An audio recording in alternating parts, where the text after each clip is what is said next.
प्रचंड वेगाने चक्रीवादळ धडकणार, कोकण मराठवाडा विदर्भ अवकाळी पावसाची शक्यता. हवामान विभागाचा अंदाज. महाराष्ट्रात अवकाळी पाऊस सुरूच आहे. या पावसाचा मोठा फटका राज्याला बसलाय.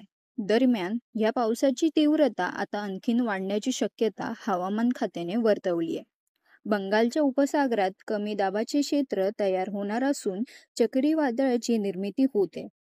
त्यामुळे पुढील काही दिवस देशभरात मुसळधार पाऊस पडण्याची शक्यता हवामान खात्याने वर्तवली आहे. या चक्रीवादळाच्या प्रभावामुळे ओडिशा, पश्चिम बंगाल, आंध्र प्रदेश आणि इतर राज्यातील किनारपट्टी प्रदेशात मोठ्या हवामान बदलीची शक्यता आहे.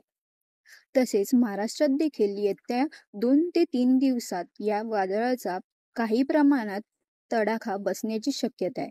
कमी दाबाच्या पट्ट्यामुळे कोकण, मराठवाडा, विदर्भात मुसळधार अवकाळी पावसाची शक्यता आहे. तर दक्षिण कोकण आणि दक्षिण मध्य महाराष्ट्र जिल्ह्यांमध्ये काही ठिकाणी, उत्तर कोकण आणि उत्तर मध्य महाराष्ट्र जिल्ह्यांमध्ये काही ठिकाणी विजांच्या कडकडाटासह वादळ हलका ते मध्यम पाऊस पडण्याची शक्यता आहे.